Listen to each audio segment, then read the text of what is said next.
first things first, I gotta get home. Ooh. Bike died.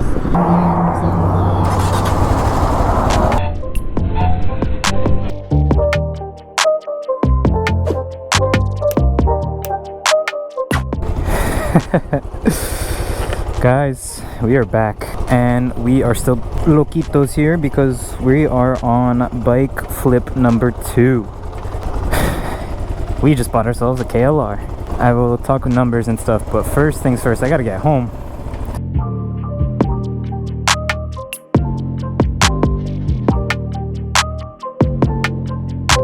It is a blisteringly hot day out, so we're gonna see how we do. And I'm trusting my boy here who sold it to me. He was really nice, this kid. Really liked him. But we're out in like Sweetwater, Florida, and we're making our way to North Miami. It's a troop, to say the least.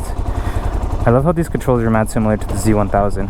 I'm excited. It's funny because if I had done this purchase, because this bike is not in perfect condition at all, as a flip project maybe 2 years ago or something, I would have been like, I'm gonna pass. But I got a really good deal on this and I'm already enjoying this. It's a tractor and a half. For some reason I didn't know that they were liquid cooled, but they are liquid cooled. The windshield is so tall, it's like directly in my line of sight. Sorry, I'll close this up so you can hear me a little better. But holy shit, we're on a KLR, dude. This is awesome. This is so cool. I'm like mad tall up too. Welcome to bike flip number 2. We'll make a playlist out of this and you can click it in the top right corner. We'll call this the KLR series, where I am going to kind of restore this as to a reasonable extent to where my money is worth it, and then sell this bike eventually for a profit. So we'll document all of our expenses. I should hit a gas station though. The guy said I'll make it, but I prefer to put some gas in. It feels solid though. We do have some like rattling, but I just was seeing it's like the heat shield on the exhaust, like the pedals, things like that. But it's strong, dude. It's running strong. It has 20,000 miles on it. This bike was listed for $3,500. Knowing I wanted to do like a flip, I messaged him offering $2,500, to which he said the lowest he could do is $2,800. And that right there is already a great deal on a clean bike. Well, brakes work well because I just dove on the brakes. And I thought about it and I said fine, let's do it, because I was messaging other people for like Harleys and stuff like that, but he was the quickest to reply. Anyways, we came to that deal. I came here today to check it out. So I'll show you guys details on what it needs, but the condition is not great. Mostly aesthetic and all wear and tear items, which is fine. With that, I asked him, hey man, I'm not trying to lowball you. I really appreciate you even saying $2,800, but there's a lot of things. The point of the tire, the chain, the sprocket, aesthetically, even the tail light, the turn signals are all fucked up. With that, I said, can we do 25? He thought about it. He said, all right, we can do 25. And then he came back to me. He thought about it. He said, honestly, man, can we do 26? And I said, definitely, dude, because all of these things are wear and tear. Hopefully we'll figure it out, but like, this is the kind of bike that you can tear down and it won't even be a big deal. This is a big gas tank. Hopefully it doesn't require too much work. A lot of this work is going to be aesthetics. And rule of thumb, guys, if you're riding a bike back that you did not fill up, fill that shit up before you get home. My boys know of the CBR 600 I had, where I did not do that and it died on me. So yeah, so we decided on 2600. He was super cool about everything. I told him, please leave the title blank, just sign it. And he understood I was probably going to try to resell it, but hey, it is what it is. It is what it is. It is what it is. I'm not used to turning on big vehicles like this. And I'm glad I got this model because this is the 08 and up, got this facelift. And I think this cluster is new too, so I actually have a tachometer to see what's going on.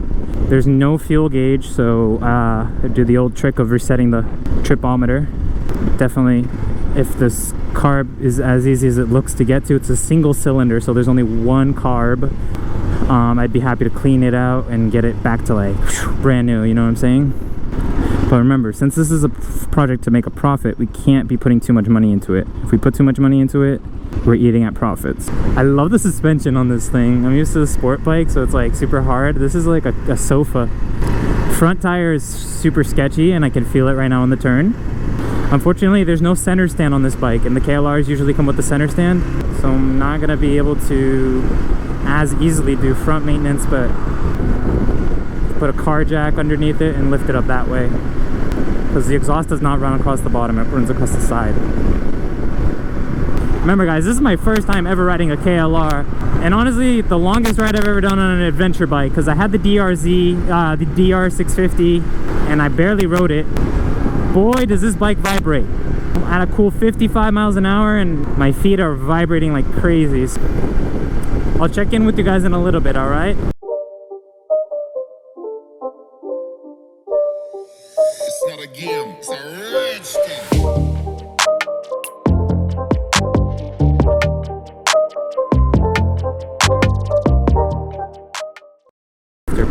Ooh. Bike died.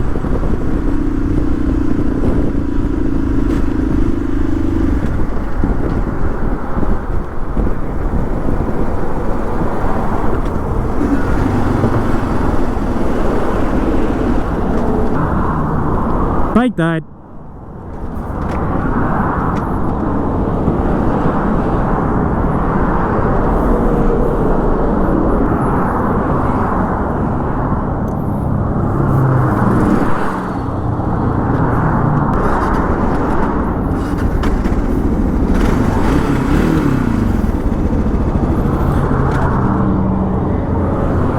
It dies in gear.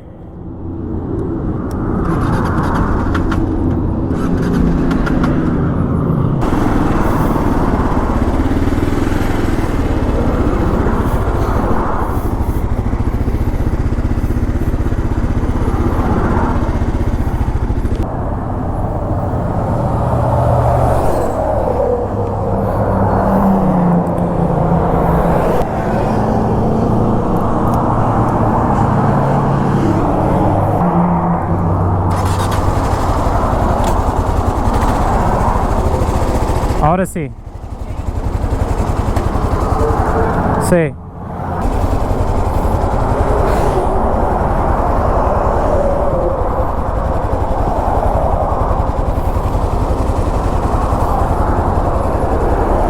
Whew. May this be the last sketchy bike that I buy.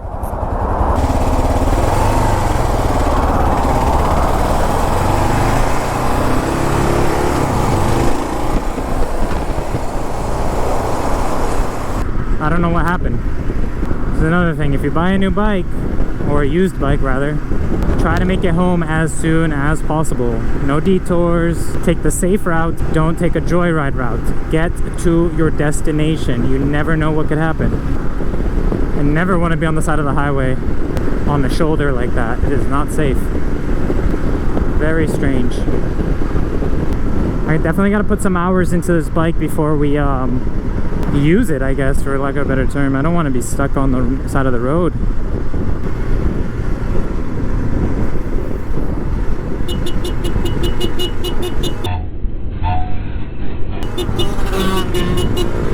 That was fucking sick. He was chilling. Well, aside from that little scary moment, this bike feels amazing. It pulls, it goes, it swaps gears, it does everything it has to. Only gripe are the tires. The tires are crummy and you feel it on those high-speed highway ramps, you know. But overall, dude, look, it stops pretty, like, for what this bike is, it stops on a dime. Hey guys, thank you so much for watching. We made it home safe. The bike is currently in pieces, and that's an invitation for you guys to subscribe and follow this series. It's going to be really cool to see the money that goes into it. I'm building out an Excel sheet showing you the work that goes into it and seeing the end result. So be sure to subscribe if you haven't already. It means the world to me if you could just hit that like button as well, and let me know what else you'd like to see. What do you think is the ultimate bike that one can buy and sell for a profit? Let me know in the comments. Thanks guys.